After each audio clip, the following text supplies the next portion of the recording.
Hello everyone and welcome to the grand final of this year's first edition of Airthings Masters. You already know that Magnus defeated Hikaru in the finals. This is now the grand final, as confusing as that is, but it is the game we are interested in. It is a true positional masterpiece, and you guys will enjoy this one. If you remember, Magnus played Hikaru in the finals and they had 5 games. Out of those 5 games, all 5 ended in a draw. In the 5th game, Magnus had the black pieces in Armageddon. He outbid Hikaru by 1 second, and he was able to draw that game as well, which meant the match victory. But now this is the second match, and this is the first game of the match. Truly an incredible one. Let's see why that is so. So Magnus, with the white pieces, opens with c4. He goes for the English opening. We have knight to f6, knight to f3, and now pawn to e6. For those of you who don't know, if Hikaru wins this match, then there will be another match because Magnus already beat Hikaru. So now if Hikaru beats Magnus, they will play a third match. If not, then Magnus is the winner of the Airthings Masters, the primary division, because now they have divisions. If a player from a lower division wins, like Fabiano did in his division, he moves up into the main division, and then he will play with the absolute best. So they are doing a very good job at gamifying chess. Okay, pawn to e6, we have knight to c3, pawn to d5, and now pawn to d4. A standard Queen's Gambit decline, 3 knights variation.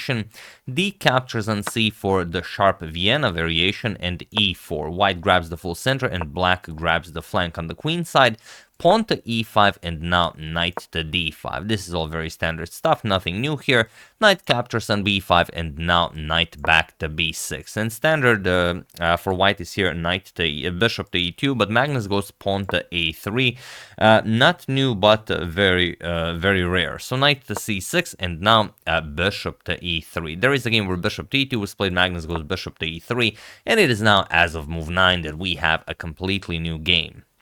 So okay, Hikaru continues development, queen to d7, we have knight to c3, going back because now if this knight moves, the knight on b5 will be vulnerable, so knight back to c3, bishop to b7, fianchettoing the bishop on this beautiful diagonal, queen to c2, and now knight to a5, going after that b3 square, rook to d1, and now rook to b8. We have bishop to e2 by Magnus, and bishop to e7. And now you might expect, alright, everything is nicely developed, he controls the center, he's probably going to castle now, but not really. Pawn to h4, this is how modern chess is played. Of course, Magnus now wants to push h5 and h6, create a weakness, and then try to exploit that at some later point in the game. We have bishop to c6, and pawn to h5. We have bishop to a4, going after the queen and the rook, so now you have to trade. Knight captures, we have queen captures on a4, and the rook to c1. Magnus says, alright, you can trade here, but I'm gonna get my rook to c2, my b2 pawn will be defended, and I'm gonna put extra pressure on that c4 pawn. So knight to b3, Hikaru kicks away the rook from c1, rook to b1, and now queen to a5 with check. And now, if you had to block this, you wouldn't really enjoy your position, but here, as Magnus already started advancing his h-pawn, king to f1 is the move to play. The king will be very safe here, and you are now free to continue pushing your pawn. And here, Hikaru should play something like h6. It's not a move you want to play, and it is a weakening of the position, but what comes in the game doesn't help him either. He played pawn to c5, which is a principled reply. You already cost white castling privileges, now you want to bust open the center, and you want to attack the white king. However, there is a particular series of moves that allows Magnus to gain a considerable advantage from this point on. So feel free to pause the video and try to find the absolute best way to continue the game for Magnus while I give you a couple of seconds.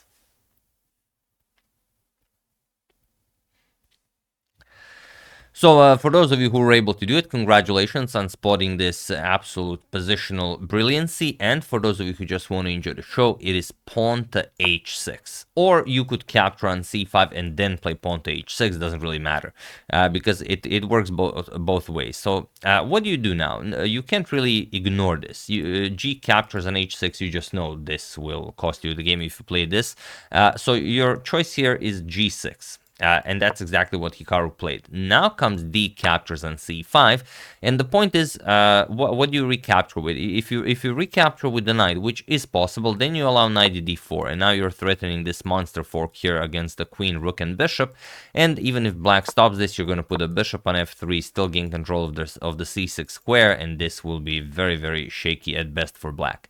So Hikaru instead played bishop captures on c5. He wants to trade bishops here, but now look at this. Bishop captures on c5, queen captures on c5, and now the move that makes it possible, as the bishop on e7 no longer controls h4, rook to h4, and now you cannot defend the pawn on c4.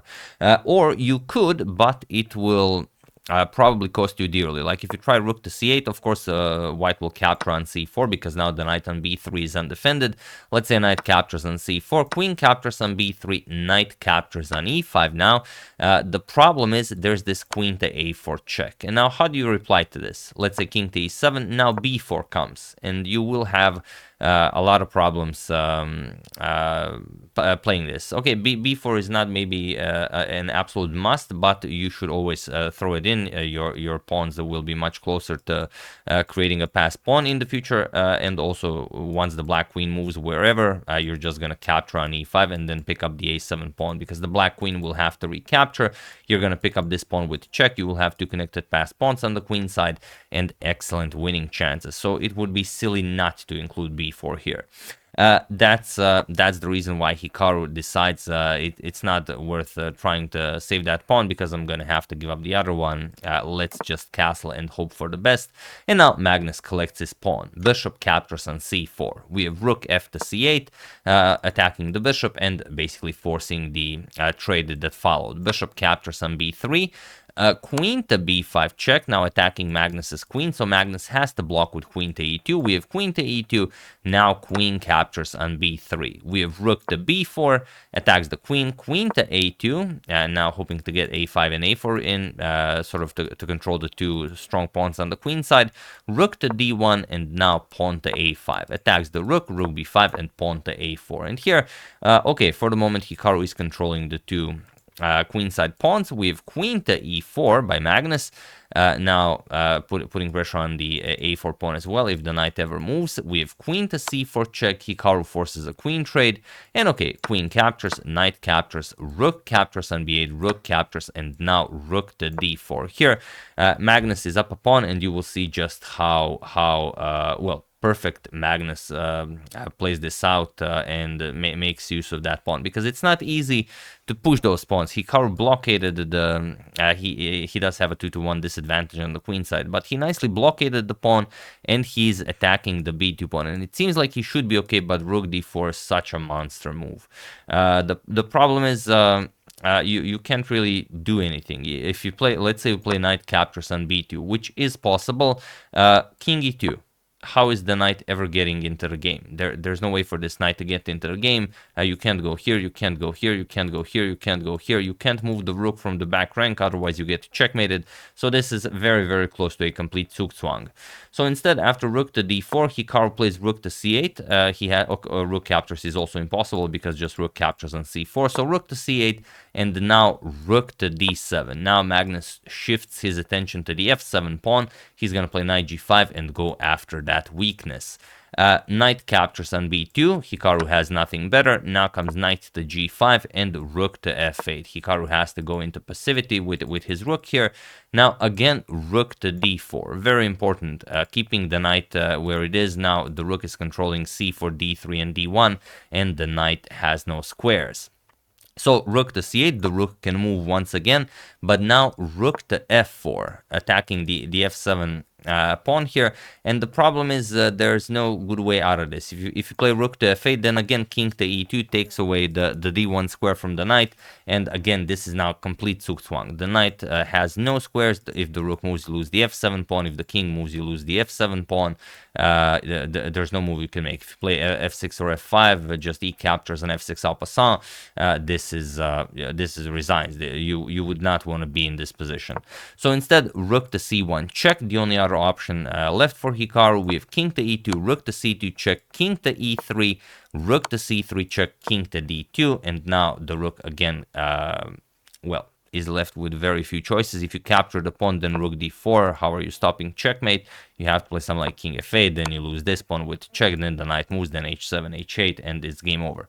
So after king to d2, rook to c7 was played, keeping around that f7 pawn, but now finally rook to b4, attacking the knight, and the knight now has to move and give up the a4 pawn. Knight to c4 with check, king to e2, now rook to c8. You again have to stop checkmate, and now rook captures on a4. Now the passed a pawn has been created once again. Knight captures on e5, and now rook to a7. Again, putting pressure on f7 and preparing to advance that passed pawn.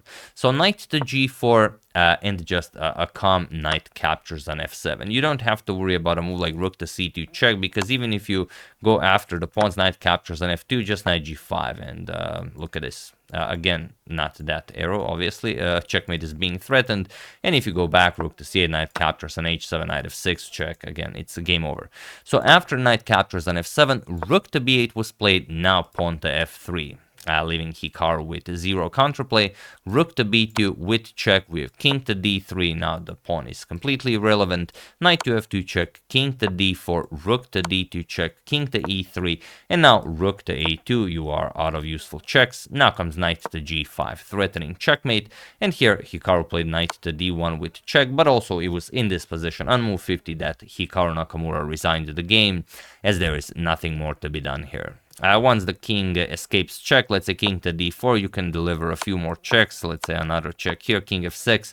That's it. It's mate on the next move. Okay, in 2 moves, because black can give up the rook, but that's pretty much it.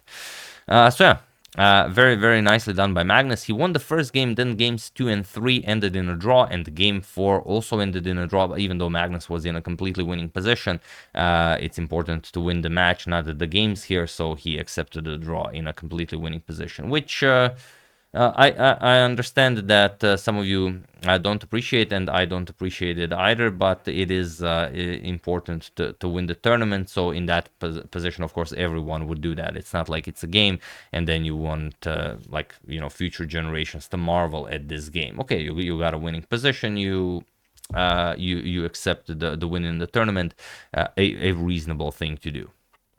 Because, you know, there's very little to win there, and there's a whole lot to lose. So yeah, that's the game. Hope you guys enjoyed it. Absolute brilliancy by Magnus. After this c5 move, there was nothing for Hikaru to do. This idea of h6 captures and rook to h4, forcefully winning the pawn, and just, you know, enjoying your 2-to-1 pawn advantage on the queen side. Absolutely stunning. So yeah, once again, hope you guys enjoyed it. Hikaru fought well, but I mean, out of 9 games, 8 ended in a draw, and Magnus only got 1 win, so that is a very well fought match. So yeah, once again, really hope you enjoyed this. I would like to thank Kerry Smith, Marcus Grebel, Bocho, Kenneth Fraser, and the Barkas for your contribution to my channel. Thank you a lot. I really appreciate it. As usual, you can check 2 of my previous videos here. Thank you all for watching, and I will see you soon, continuing the coverage of, well, everything that's happening in the chess world, and checking up on your wonderful suggestions. Thank you all. I will see you soon, and have an excellent rest of your day.